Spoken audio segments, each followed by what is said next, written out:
எங்களது இந்திய போர் மருத்துவ சங்கம் தமிழ்நாடு பிரிவு தலைவர் மருத்துவர் பேராசிரியர் டாக்டர் கவியரசன் எங்கள் இந்திய மருத்துவ போர் சங்கத்தின் சார்பாக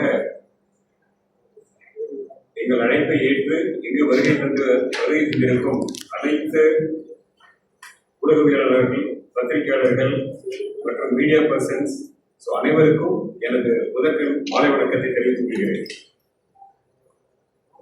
எங்களது அசோசியேஷனானது இந்தியா முழுவதுமாக 50,000 உறுப்பினர்களை கொண்டது. தமிழ்நாட்டிலே 5,000 பேர் போர் மருத்துவர்களாக இருக்கிறார்கள்.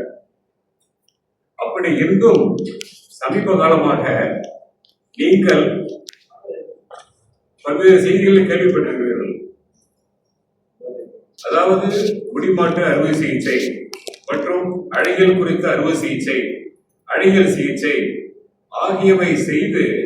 ஆகியவற்றால் பாதிக்கப்பட்டு ஒரு மருத்துவ மாணவர் உயிரிழந்தார்.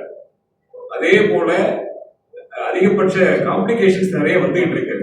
இது எதனால வருதுன்னா, இந்த இன்ஸ்டாகிராம் சோசியல் மீடியா இன்ஃப்ளூயன்சஸ், அதாவது இந்த சோசியல் மீடியா மூலம் அந்த அழகியல் சாதன பொருட்களையோ இல்லை தலைமுடி குறித்த விழிப்புணர்வையோ வழங்குறேன்னு சொல்லிட்டு யூடியூப் மூலமாகவோ பலர் நான் மெடிக்கல் ப்ரொஃபஷனல்ஸ், அதாவது அன்குவாலிஃபைடு பீப்புள் இதை பரவலாக செஞ்சுட்டு இருக்காங்க. இன்ஸ்டாகிராம்ல பார்த்தோம்னா அவங்களுக்கு ஒவ்வொருத்தருக்கும் அவ்வளோ ஃபாலோவர்ஸ் இருக்காங்க. அதை ஃபாலோ பண்ணி அவங்க அந்த மருந்துகளை போட்டு அலர்ஜியாகி காம்ப்ளிகேஷன் ஆகி வர்றப்போ எங்கள் போர் மருத்துவராக வரும்போது அப்பொழுதுதான் நாங்கள் உணர்கிறோம், இதற்கு ஏன் நாம் ஒரு விழிப்புணர்வை ஏற்படுத்தக்கூடாது.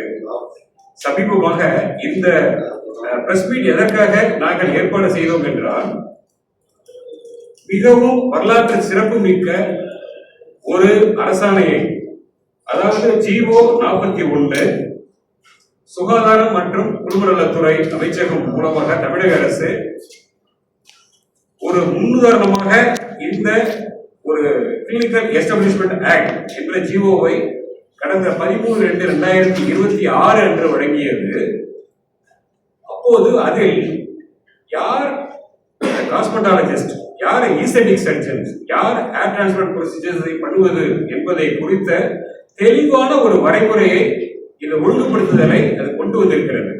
அதற்காக எங்கள் அனைத்து இந்திய போர் மருத்துவர்கள் சங்கம் சார்பாகவும் தமிழ்நாடு கிளையின் சார்பாகவும் மாண்புமிகு தமிழக முதலமைச்சர் திரு மு க ஸ்டாலின் ஐயா அவர்களுக்கும், மாண்புமிகு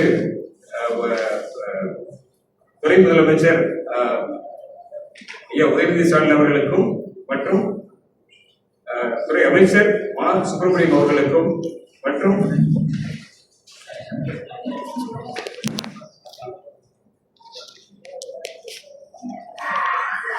Honorable Minister Thiru Ma Subramaniam and Dr. P. Senthilkumar, Dr. DMS, Dr. D.K. Chitra and Dr. R.M. Meenakshi for JB Act. இவர்கள் அனைவருக்கும் நாங்கள் நன்றி பெற்றுள்ளோம். ஏனால் இந்த CA வந்ததற்கு பிறகாக சமீபத்தில் மும்பையில் இருந்து சென்னைக்கு ஒரு தனியார் விடுதியிலே ஒரு ஆரோபிளாஸ்டி என்ற ஒரு சிகிச்சை செய்யும் ஒரு நான் மெடிக்கல், அதாவது ஹோமியோபதி மருத்துவரை கைது செய்திருக்கிறார்கள். இது எதற்காகனா, இந்த மாதிரி வந்ததுனால குட்டீசல் போல தொடங்கும் இந்த மாதிரி அழகியல் குறித்த விழிப்புணர்வு ஏற்படுகிறேன் என்ற அன்குவாலிஃபைடு அன்எத்திக்கல் பிராக்டிசஸ் செய்யும் அந்த மெயினா பாத்தீங்கன்னா பியூட்டி பார்லர்ஸ்ல மெடிக்கல் சலூன்ஸ் அப்படின்னு வச்சிருக்கிறாங்க. இல்லைன்னா கிளினிக்கல் பியூட்டிஷியன்ஸ் இல்ல கிளினிக்கல் சலூன்ஸ் அவங்க வித்தியாசமா பேரை வந்து ஒன்றும் பயன்படுத்தி குற்றீசல் கூட இதை வந்து இந்தியா முழுக்க வந்து அதை செய்கிறார்கள்.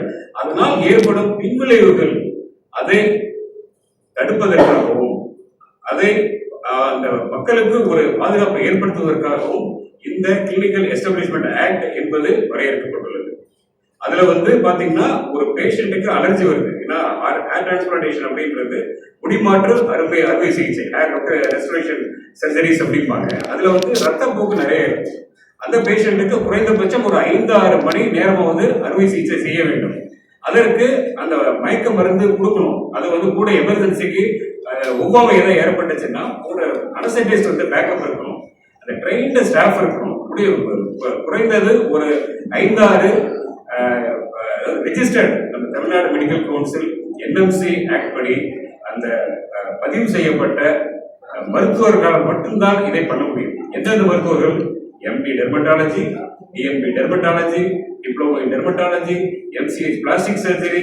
ஸோ இவர்கள் தான் அந்த அறுவை சிகிச்சை அவங்க மட்டும்தான் பண்ணணும் அப்படின்னு சொல்லிட்டு ஒரு வரலாற்று சிறப்பு மிக்க ஆணையை அவர்கள் வழங்கியிருக்கிறார்கள். அதற்காக தமிழக அரசுக்கு எங்களது மனமார்ந்த நன்றியை தெரிவித்துக் கொள்கிறேன். திராவிட அரசு மாடல் முன்மாதிரி மாடல் என்ற இந்தியாவுடைய முதல் மாநிலமாக தமிழ்நாட்டில் மட்டும்தான் இது முதன்முறையாக அறிவிக்கப்பட்டிருக்கிறது என்பதை தாழ்வுடன் தெரிவித்துக் கொள்கிறேன். இது மட்டுமல்லாமல் இதுல பொதுமக்களுக்கு ஒரு சில வேண்டுகோள்களை விடுக்கிறோம்.